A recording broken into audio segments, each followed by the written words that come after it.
Hello everyone, मेरा नाम है राहुल रावत और ये ग्लिम्सेस ऑफ इंडिया चैप्टर का आखिरी पार्ट है, यानी कि तीसरा पार्ट है। इसमें हम असम की कहानी सुनेंगे। इस कहानी का नाम है टी फ्रॉम असम। इसे लिखा है अरूप कुमार दत्ता ने। तो कहानी शुरू होती है दो मेन कैरेक्टर से। पहला है प्रांजुल, एक यंग लड़का जो कि असम से है। उसके पापा अपर असम में एक बहुत बड़े टी गार्डन के मैनेजर हैं। दूसरा है राजवीर, प्रांजुल का क्लासमेट जो दिल्ली में रहता है। प्रांजुल ने राजवीर को गर्मियों की छुट्टी में अपने घर असम आने के लिए इनवाइट किया है और अब दोनों दोस्त ट्रेन में बैठकर दिल्ली से असम जा रहे हैं। ट्रेन का कंपार्टमेंट गर्म है, भीड़ है और प्लेटफॉर्म पर लोग इधर उधर जा रहे हैं। तभी एक आवाज़ आती है, चाय गरम, गरम चाय।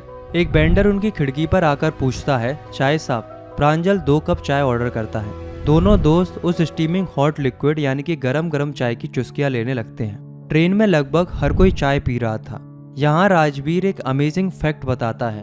वो प्रांजुल से कहता है, did you know that over 80 crore cups of T R drink every day through out the world. सोचो जरा, पूरी दुनिया में रोज 80 करोड़ से भी ज्यादा कप चाय पी जाती है। ये नंबर हमें बताता है कि चाय सिर्फ एक ड्रिंक नहीं है, ये एक ग्लोबल फेनोमेनन है।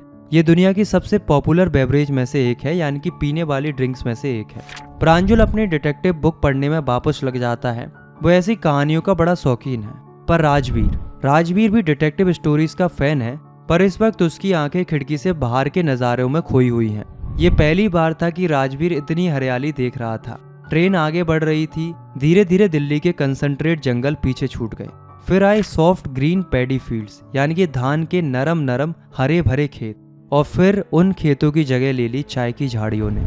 अब जो नज़ारा राजवीर के सामने था वो मैग्निफिसेंट था, यानी कि शानदार, अद्भुत। जहाँ तक उसकी नज़र जा रही थी वहाँ तक सिर्फ चाय की झाड़ियों का एक विशाल समुंदर फैला हुआ था।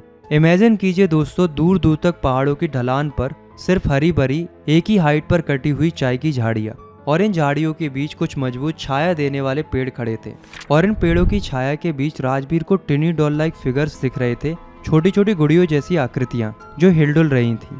ये थे टी प्लकर्स, यानी कि चाय की पत्तियां तोड़ने वाले मजदूर। उन्होंने अपनी पीठ पर बांस की टोकरियां, बम्बू बास्केट पहनी हुई थी और प्लास्टिक के अप्रॉन्स पहने हुए थे, और वो झाड़ियों से नई नई कोमल पत्तियां तोड़ रहे थे।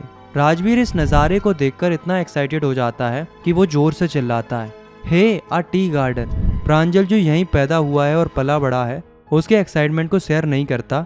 वो कहता है, oh this is a tea country now. Assam has the largest concentration of plantations in the world, यानी अब हम चाय के देश में आ गए हैं। दुनिया में सबसे ज़्यादा चाय के बागान असम में ही है। राजवीर ने असम आने से पहले चाय के बारे में बहुत रिसर्च की थी, अपना पूरा होमवर्क किया था। उसने प्रांजुल को बताया कि कोई ठीक से नहीं जानता कि चाय की खोज किसने की थी, पर इसके बारे में बहुत से लेजेंड्स हैं। लेजेंड्स यानी कि पुरानी कहानियाँ या कथाएँ। चलिए अब राजवीर के साथ हम भी उन कहानियों को सुनते हैं। पहली लेजेंड चाइना की है। एक चाइनीज एम्परर यानी कि एक चीनी बादशाह थे। उनकी आदत थी कि वो हमेशा पानी को उबाल कर पीते थे। एक दिन जब उनके लिए पानी उबाला जा रहा था तो आग पर रखे बर्तन के नीचे जल रही टहनियों से कुछ पत्तियां उड़कर उस पानी में गिर गईं। जब बादशाह ने वो पानी पिया तो उन्हें उसका स्वाद बहुत ही डिलीशियस लगा। कहा जाता है कि वो जो पत्तियां थी वो टी लीव्स थी, यानी कि चाय की पत्तियां थी। तो पहली कहानी कहती है कि चाय की खोज एक एक्सीडेंट से हुई थी। अब प्रांजल कहता है, टेल मी अनदर, एक और सुनाओ। तो राजवीर दूसरी कहानी सुनाता है जो एक इंडियन लेजेंड है। ये कहानी है बोधि धर्मा की, जो एक पुराने बुद्धिस्ट एसेटिक थे, यानी कि एक बुद्ध सन्यासी थे। बोधि धर्मा जब मेडिटेशन यानी कि ध्यान करते थे तो उन्हें अक्सर नींद आ जाती थी। अपनी इस नींद की आदत से वो बहुत परेशान थे। तो एक दिन उन्होंने अपनी नींद को हमेशा के लिए भगाने के लिए अपनी आईलिड्स यानी कि पलकें ही काटकर जमीन पर फेंक दी। ऐसा कहा जाता है कि उनकी उन पलकों से 10 चाय के पौधे उग गए। जब इन पौधों की पत्तियों को गर्म पानी में डालकर पिया गया तो उन्होंने नींद को भगा दिया। तो देखा आपने, दो अलग अलग कहानियां एक ही चीज के बारे में कहती हैं। एक कहती है कि चाय एक एक्सीडेंट थी, दूसरी कहती है कि वो मेडिटेशन में हेल्प करने के लिए डिस्कवर हुई थी। इन कहानियों के बाद राजवीर कुछ हिस्टोरिकल फैक्ट्स भी बताता है। वो कहता है कि चाय सबसे पहले चाइना में पी गई थी। यहाँ तक कि चाय और चीनी जैसे शब्द भी चाइनीज भाषा से आए हैं। चाय यूरोप में 16वीं सेंचुरी में आई और वहाँ शुरू में से एक ड्रिंक की तरह नहीं बल्कि एक मेडिसिन यानी कि दवाई की तरह पिया जाता था। यूरोप से ये ब्रिटिश लोगों के साथ इंडिया आई। अंग्रेजों ने देखा कि असम की पहाड़ी जमीन और वहाँ का क्लाइमेट चाय उगाने के लिए परफेक्ट है।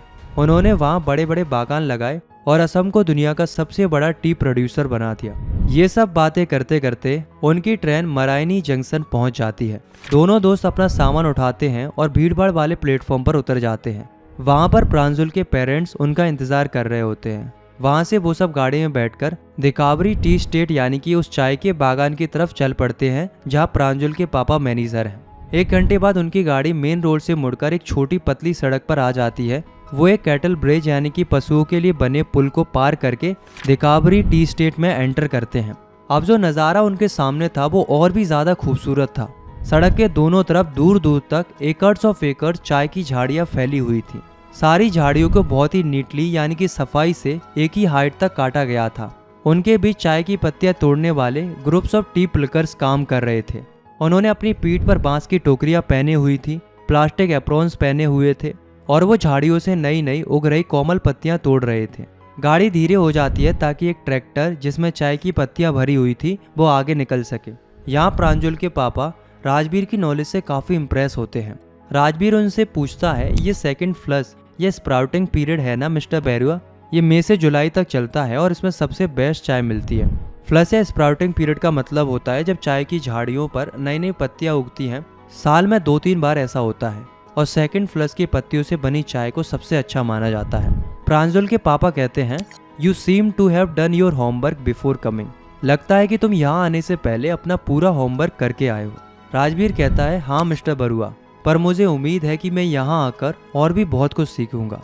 और यहाँ ये कहानी और हमारे ये खूबसूरत सफ़र ख़त्म होता है। इस ट्रेन जर्नी के ज़रिए हमने सिर्फ असम की हरियाली नहीं देखी, बल्कि हमने चाय के इतिहास, उसकी कहानियाँ और उसके कल्चर को भी समझा। राजबीर जो एक आउटसाइडर था, उसकी आंखों से हमने उस चीज़ की खूबसूरती को देखा जिसे प्रांजुल एक इनसाइडर जो रोज़ देखता था, इसलिए उसके लिए वो आम बात थी। कभी कभी चीज़ों की असली कीमत बाहर वाले को ही नज़र आती है।